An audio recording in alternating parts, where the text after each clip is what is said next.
What's your story? Whether you're a client or an independent financial advisor, we know you face many important decisions that can affect your and your clients' long-term financial success. Welcome to the WIN Podcast, What's Important Now with Corey Heimensen, accredited investment fiduciary and president of Heimensen Wealth Advisors. In this podcast, Corey helps you identify your goals and objectives through financial education and comprehensive planning, while inspiring you to make better behavioral decisions in your personal finance. With a twist on pop culture and current events, join us as we explore growth and protection strategies for individuals, advisors, and their businesses. Come and discover what's important to you now.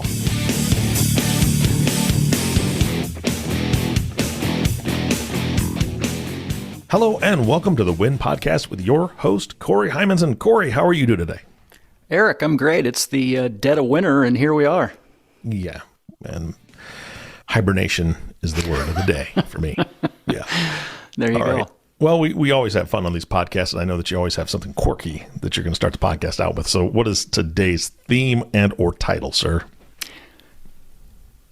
I'm just laughing that it took this many episodes before you realized I had quirky titles. Oh, wow. Okay, fine. Anyway, here we go. Why wouldn't we? It's 6 degrees of the Super Bowl. Is that and so what I'm referring to is forecast? Please don't let that be the forecast. The game is in the southern part of the country, so I hope it's not 6 degrees, man. Yeah, then we're in trouble. What I'm referring to here is the old game of, I believe it's called 6 Degrees of Kevin Bacon. Oh, yes. Yes. That's fantastic. So we are going to connect or link the Super Bowl in 6 steps to the topic of, drumroll, conditional giving. Okay. And I can hear the excitement of the listeners right now, like, oh my gosh, he's going from something cool to something boring, but give me a chance here. This might work. Well, do me a big favor and tell me or give me the definition of conditional giving. What is that? Yeah, when we talk about giving money to charity or to family, there's really 2 ways to play. The first might be like unconditional, meaning no strings attached. Yes. Yep. Let's say. So if I give money to my local charity, I write a check, send them on their way, no big deal. The difference or the flip side of that is conditional giving. Like maybe there's restrictions. So if I wanted to name a football stadium after me and all my greatness, maybe I would offer to give money to that university, but hey, there's some strings attached. I want this and this and this. And I'm not saying one's right or one's wrong. They're just different. Mm-hmm. Yeah, no, that makes sense. I mean, my wife is scared to death of alligators and crocodiles. So if we give money to the zoo, she could write in her little thing, say, none of this money is to go for the alligators. Yeah, spot Any on. other animal's fine, but no money to the alligators, right? Right. And ultimately, when we go full circle on this whole thing, there are some cool things tied to conditional giving, in my opinion. So that's okay. I'm kind of prefacing that, and so that's going to be kind of cool on the back end of this. Okay. Well, let's start this 6-degree journey. All right. So it's like what, 6 different steps, right? 6 steps. We're going to try and connect one thing to another without just randomly tying things together. You know what I mean? There's kind of a process here or a step. So, deal. Okay. Step 1. All right. So step 1, and everybody knows this is coming up here within the next couple of weeks. The Super Bowl is going to get played, the NFL championship. Yes. And so this game, here's step 1, is played in Glendale, Arizona at the site known as the State Farm Insurance Stadium. Okay. I'm assuming we're going with the last part of that. I don't know if this 6-degree stuff has anything to do with Glendale, Arizona, although a fine town. Don't get me wrong. There you go. But I'm assuming something's tied into State Farm. You are spot on. Okay. Have you ever heard of Jake from State Farm? Oh, yes. He wears khakis. So I am full of useless information. But anyway, the current actor that plays Jake in these commercials is named Kevin Miles, and he grew up in the city of Chicago. Okay, we're starting to stretch already. This is fantastic. Okay. Kevin Miles from Chicago. Who is Jake from State Farm, the insurance company, which is, the name of the stadium in Arizona. Yeah, right. So there will be a quiz at the end of this. But anyway, the Chicago, everybody knows that city. Of course, they have the Chicago Bears. And the Yes. Bears won the Super Bowl back in 1985, at which time they recorded the Super Bowl Shuffle song where they all danced Yes. and were funny. Was that Refrigerator Perry? That was Refrigerator Perry, Jim McMahon, Yes. Dent, love Peyton. A lot of characters. But anyway, at the time, it seemed like a really cool video and song. And now I look back and it's like, boy, who was in charge of that idea? Yeah. But anyway, so that's step 3. Step 4, if I say to you, Eric, even the word shuffle or shuffling, what's the first thing you would think of? Playing cards. Okay, we are in sync today. Okay. So yes, shuffling cards, playing cards. Okay. Totally Yeah. makes sense to me too. Yes. Step 5. One of the best card players of all time was a gentleman named Amarillo Slim. So this was a guy, kind of a card shark of sorts, and read a great book of his, but full of crazy stories. But him and his buddies basically traveled across most of the southern United States just finding people to play cards with, inevitably to try and win their money. And then they'd get out of town and go to the next town. What's really interesting, though, is these guys, and especially Amarillo Slim, brought the game of Texas Hold'em to Las Vegas. Really? I did not know that history. So back at that time, there was a lot of characters in Las Vegas that were suspect of sorts, Really? No. mob related, there's a lot going on, but ultimately Vegas was built on gambling. Yes. And gambling has various forms, but essentially the game of Texas Hold'em, which has really become popular now, and you see it on TV and these big tournaments and things, was brought by these gentlemen who traveled the country, introducing the game to locals and taking their money. Got it. Okay. All right. So we've completed 5 steps. So now here we're getting full circle. This is the end of the road, right? Step 6. Yes. Las Vegas is the home of a lady named Beverly Rogers. And so now nobody's really going to jump up and down and probably know who this is. But her husband was a guy named James who owned a bunch of media assets, radio stations, TV stations, things like this. Okay. He's deceased, but the two of them, and she still continues this on today, have done many, many initiatives to promote education across the various states and across a lot of colleges that were in the footprint of husband James' business interests. Okay. And so these people have essentially gifted, what's documented at least, close to $200 million through the years. That's a huge amount. Unbelievable. And that's not like every nickel of theirs. I mean, this was just stuff they were passionate about. And they believed in education because they felt that education is what improves people, improves their lives, improves our country. And I can't really argue with any of that. Yeah. And so now here's the next point of this. This gets us to the conditional giving. Mm-hmm.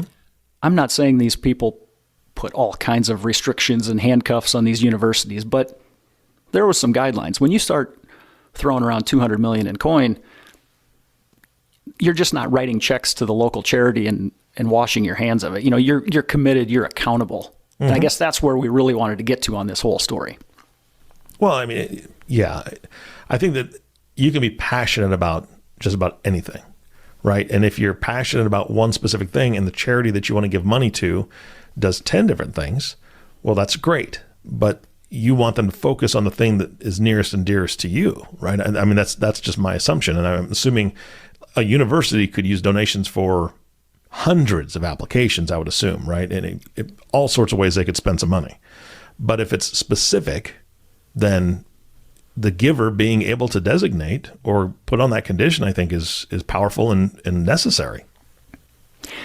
Well, and, even down a little bit, I totally agree with everything you said, but down a little different path. I mean, just the idea of gifting and giving away money and assets while you're alive really brings a different sense of enjoyment to a person too, I think, because you can see the money working.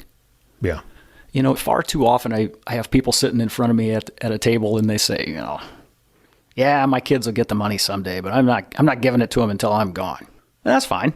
I don't look those people in the eye and say they're making a bad decision, and we kind of talked about this in the last podcast too. There's some people that take the opposite mindset of, hey, maybe I set family up or a charity up a little earlier in life, and I see how they perform and how they handle the money, and if they were good stewards of it or not before they ever get any more. Yeah, that's fantastic. Yep. And so where I want to go with this next is I want to tie this in. I guess I hadn't even thought about this. I'm almost tying education into the gifting, into the accountability, and connecting all this without even knowing I was connecting it all. But if you think about specifically your kids, and the importance of teaching them about money or getting them right down the proper path early in life, it's important that their first investing experience be a positive one. And what I mean by that is, if you're someone and you've never invested before and you're 50 years old and you come into my office and the first monthly statement comes and your account went down in value, boy, you start second guessing yourself and you're thinking, boy, did I make a crazy mistake here? And I think that's equally important, maybe more important for let's say an 18-year-old kid. So if I encourage my son or daughter to save $25 a month and invest it, and I'm going to match it, let's say. So this is the conditional giving. I'm going to match what they put in every month just to keep them accountable. But what that's going to do is that their account is going to feel like it's growing much quicker because it's getting extra contributions into it than if they were just on the ride by themselves. Yeah, I actually did something similar, but not on the investing side. When I spoke to my kids about getting a car, I told them that I'm not going to buy you one. That's number one. Don't think about that. However, I'll match every dollar you save. So if you save $1,000 for a car, you got $2,000 to spend on a car. If you save $2,000, $4,000, we can do the math very easily. Now, my daughter took advantage of that, and she saved a lot, and she got a much nicer car than my son. My son saved $600. So he had $1,200 to spend, and he found a $1,000 car, and he was happy as a clam, with his $1,000 car. But he's the older child. And so when my daughter got a car about 4 times the price of that, he's like, well, how did she get that nice of a car? Because she didn't spend all her money, son. Right? So I have a little bit of experience with this conditional stuff. I like that. I thought you were going to say your son bought a $400 car and an $800 stereo to put in it. Yeah, that's where a lot of his money went to, was stereos. So, yep. Probably had the stereo for the car before he had the car, to be honest with you. There you go. But yeah, that story is perfect because especially if we talk, college savings. It was another great way that I hear parents say, I understand that I need to help my kids or I want to help my kids, but if I take the full responsibility of the college tab and tuition, they might not have as much skin in the game that, are they going to study as hard or put their nose in the books the way they should? So I think a lot of people like that idea of equal accountability of, I don't know if you say equal, but having parents and kids involved in the project. Mm-hmm. So it totally makes sense. And, grandparents can do the same thing. Anybody can set up an account and do some conditional type giving or matching giving for their kids, grandkids, whomever. Yeah. There's some limitations on it, right? Like, what is it, $16,000 a year? Something like that? Yeah, definitely. And each person's, and this sounds like a broken record, each person's situation is theirs and it's personal to what they're trying to accomplish. And there are workarounds on all those things, so I hate to just make a blanket statement to everybody listening, but once you dial in the objective or the goal, we've said that before too, there's a path to get there. Yeah. Yeah. And for a lot of people, maybe they don't have kids. Maybe they just go to their job and, maybe they're not even participating in their company retirement plan. But man, if your employer is offering a match, if you participate and put a few bucks in to get free money, there you go. That's conditional giving too. It's right there in front of you, and you got to take advantage of these things. Yeah. Well, so let me ask you this. What have you seen with other clients that maybe at near end of life? Now, I know you just spoke about being able to give to your children when when you're still alive, or give to your charity while you're still alive, so you can see that. But what have you seen your clients do when it comes to passing on money, after they pass away? I mean, I know that I can't remember. It's like purse strings from the grave kind of situation where you're trying to control things. However, we also know that giving too much money to somebody too quickly when they're too young can be detrimental. So what have you seen in that realm?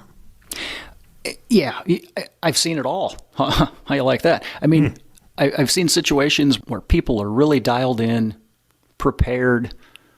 They have the steps dialed in, and then the next time you run into somebody and they have none of it planned, and then it's a disaster. And I've seen some people that want to control from the grave, or they have a trust set up that controls land for 100 years. And then the next people say, well, why would I do that to my kids? So it's just funny to see human nature of different attitudes on things. I think just having the conversation and communication is so key, because a lot of people don't want to talk about this stuff, but it's all on our timeline. It's all on our future path. Yeah. The old death and taxes thing. I mean, it's true and accurate. But here's the thing: is that I know that you have the resources and you have the connections that you could probably pretty much design anything that a family would want, right? Because I can tell you right now, first of all, audience, I'm not wealthy at all. But if I had great wealth, let's say $100 million, if I pass now, I don't want my son at his age or my daughter at her age to just get one lump sum, right? I don't want them to get, that much money at their age, because I could see problems. I want to protect them. I don't want to control everything from the grave, but I know there's ways to set things up. I don't know if I was speaking to you about it or I've spoken to you about it before, but I had heard about a trust where you can dish out, or you can dole out the money based on what's on the person's W-2 or W-4, whatever they make for the year, the trust would match that. So that encourages people to work hard, right? I mean, so there's different ways you can do it. Can you give me some examples or stories of how clients have done that, or set some things up and put them in motion to protect their kids, or make sure that their kids or grandchildren even are safe with the money that they're wanting to bless them with? Yeah. And, we work with quite a few different estate planning attorneys in different cities, to get the T's crossed and the I's dotted on these things. And so they laugh when I use language like I'm going to use right now. But a lot of times I call this like stair-stepping trust language. Mm-hmm. And an attorney will look at me like, Corey, that's not real brilliant. But a client understands it. Yeah, I understood it. So like you said, in your scenario, we have a trust document, which is a thing. So if somebody dies, their existence is over, but their trust still lives on because it's a thing. So this thing has rules in it. And yeah, it can have language that says at age 25, little Jimmy and little Jane get X amount of dollars, or they get a matching contribution, like you said, to their income. Or, the sky's the limit on the type of guidelines you can put on those. I don't want to say restrictions. I don't want to say handcuffs. Essentially, that's how they work, though. I mean, you're making the rules. Yeah. But you're not making the rules to control from the grave and be the angry old person that's long gone. You're doing these things because you care. Mm-hmm. And you're right. I've seen people, not necessarily through my office, but I've seen people that have inherited money very, very early in life. And what happens? The money is gone on stuff.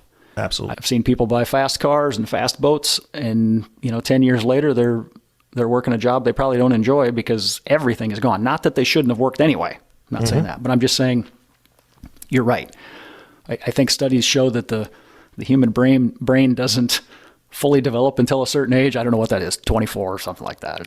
So man, even me, I mean, if you gave me $100 million at age 18, I would treat it and use it much differently than I would if I got it at age 50. I wouldn't make it to 19. Man, yeah, not a chance. That, and maybe we all figure this out too. I think true wealth is not how big your pile of money is. Mm-hmm. There's a lot more things that are more valuable than money. But it's nice to have money and cash flow to do the things you want to do and to pass it on.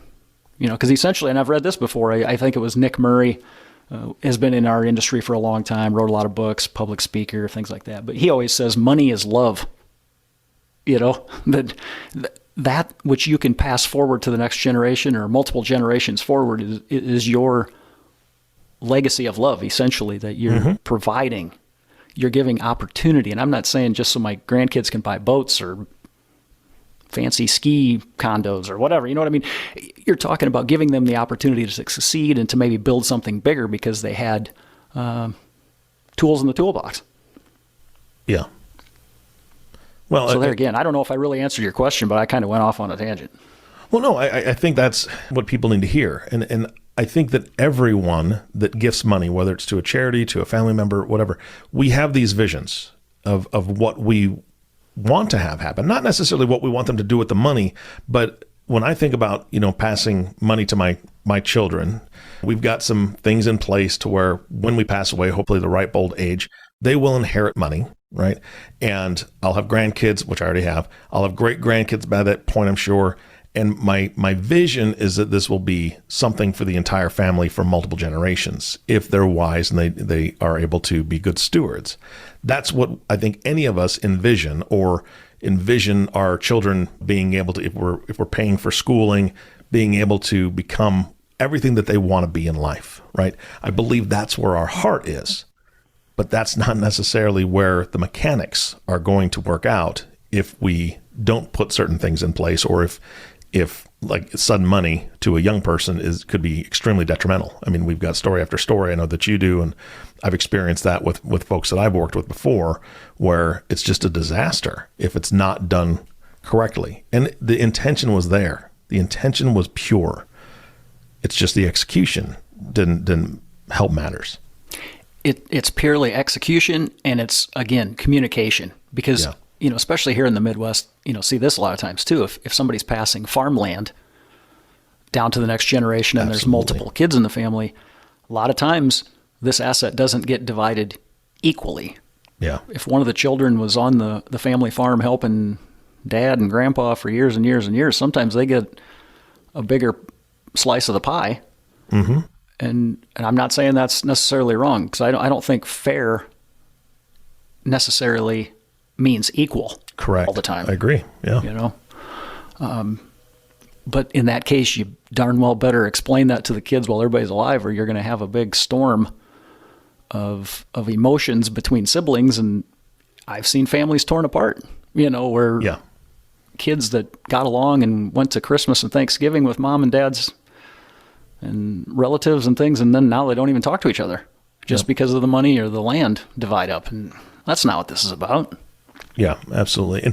And I don't want to go off on a tangent in the wrong direction here, but when you said that, it immediately made me think of business owners, right? You've got a business owner that has 2 or 3 kids, and fair and equal are not the same. You've got one child that maybe works in the business and has worked in the business for 20, 30 years with, a parent. And then you've got another child that has an amazing career as a school teacher, right? We know that school teachers don't get paid what they should. And maybe you've got the third child who's worked for a charity, who probably doesn't make a lot of money, because people that work in nonprofit usually don't make a ton of money. So fair and equal in that situation, the one that works in the business is probably going to be part of that succession plan to continue working in the business. But then you look at how can we make this an even split, or at least fair enough for these other kids who have great careers and follow their dreams and are helping people, but didn't necessarily enter the family business. So, I mean, that's where my brain goes. Exactly. And if you think about, business owners, boy, that's a whole nother podcast of planning and gifting of the business, if that's the family path, or dividing up shares to different children. I mean, we can go on and on and on. But again, it all comes back to execution, accountability, communication. I could bang the drum all day long on the same words, but it's so important, because nobody knows when we're checking out of this existence. And if you don't have your ducks in a row, it's stressful and it's difficult for whoever's next in line to clean up the mess. Yeah.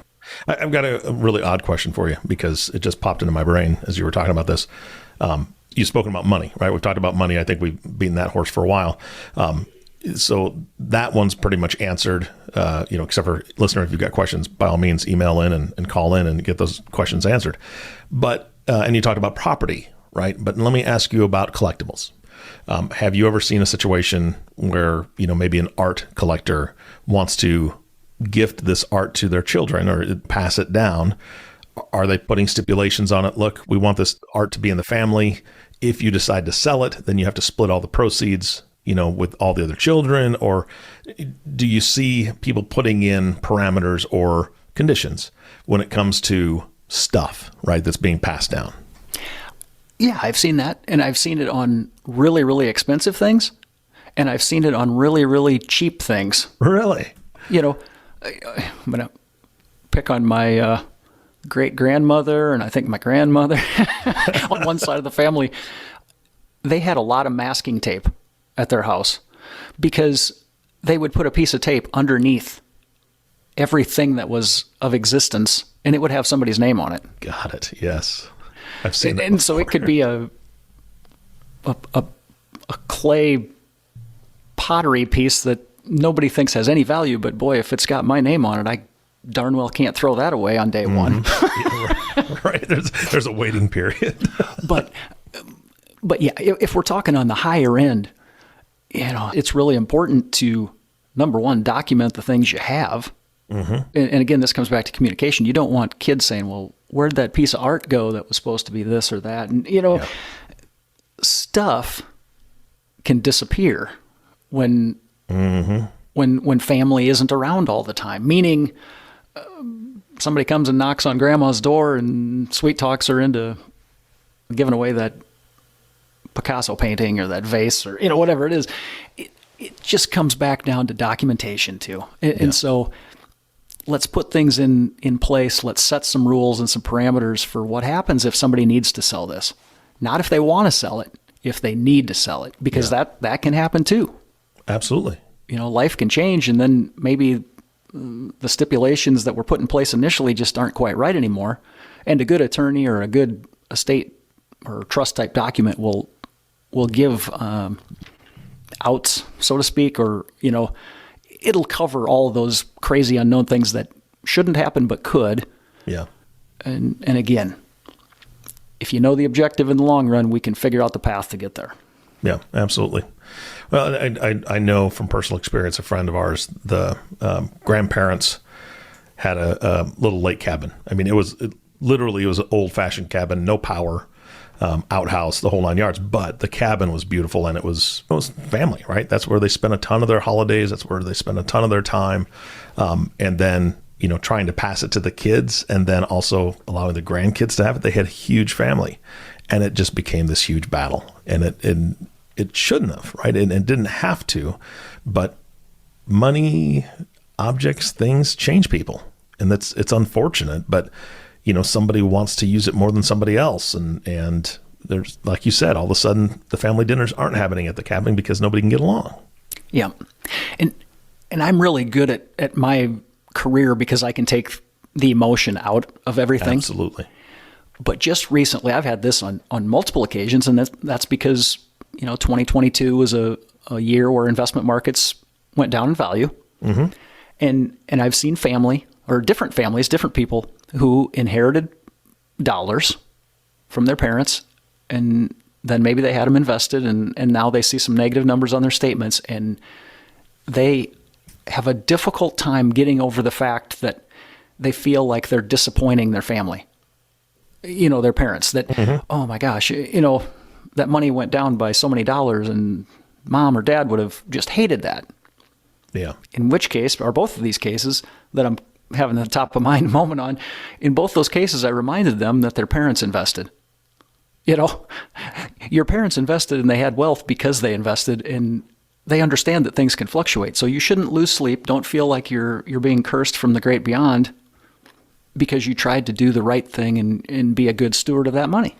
Mm-hmm. And that helps people. But some people, that's hard to get over. Yeah. Yeah. Well, and the other thing is, if you're planning to give something to somebody, don't make it too mysterious or cute or I don't know. This flashed in my brain. There's an old movie I'm positive it was probably like a Hallmark movie or something. And it was a family that was just struggling financially, just super struggling. And finally they were in the kitchen. She was crying to her sister and said, I just can't, we're not going to be able to make the mortgage and so on and so forth. And she said, well, what did you do with your grandma's inheritance? You got that, a few years ago. She goes, what do you mean? She goes, the seed jar. And she had on her windowsill a jar of seeds that had all sorts of different colors of seeds. And there was a nice little thing on it that said, with these seeds, we hope you grow, blah, blah, blah, whatever it was, right? That's how much I appreciated the movie. Anyway, she's like, wait a second, you didn't open that? And she goes, well, no, it's a jar of seeds. Well, she broke the jar open or whatever, and inside was this big bundle of stocks and cash. And it was all buried in the seed, right? Because it was this cute thing to do, but nobody told her there was actual money and stocks and stuff inside. So if you're going to leave somebody, make sure they at least know there's something in the seeds. That's all I'm saying. Exactly. And yeah, I don't want people to walk away from this podcast thinking Corey's all about putting rules and restrictions and conditions on this giving. Yeah. No. The point is to almost, in my viewpoint, I'm visualizing a carrot, hanging in front of a horse or a donkey or whatever. Animals follow a carrot and try to catch it and they walk faster. You know what I mean? Yeah, I got it. It's a way to encourage. And if you encourage somebody, they're going to succeed. Yeah. And if they succeed, they're going to pass it on and encourage and pay it forward. And the succession or the succeeding continues. That's what it's about. Yeah, absolutely. 100%. And that's a great place to end this podcast. And I'm hoping that the listeners are going, I want my kids to succeed. I want my grandkids to succeed. I want this, whatever I'm leaving them, I want this to be a blessing and not a curse or not a stumbling block, if you will. So Corey, to that point, people need to reach out and have a professional that can remove the emotion from it. Have this discussion with them. Can you give them your contact info to get them on the right path? Absolutely. Give us a call. 800-657-4316. All right. Corey, thank you so much for your time. This was a lot of fun today. Right on. Appreciate you too. You bet. All right. And thank you, audience. We appreciate you as well. Thank you for tuning in and listening to the Win Podcast with Corey Heimensen. If you have not subscribed to the podcast yet, please click the subscribe now button below. This way, when Corey comes out with a new podcast, it'll show up directly on your listening device. And we humbly ask that you share this podcast, rate it, and leave a review, as this actually helps others find the show. Again, thank you so much for listening today. For everyone at Heimensen Wealth Advisors, this is Eric Johnson reminding you to live your best day every day. And we'll see you next time.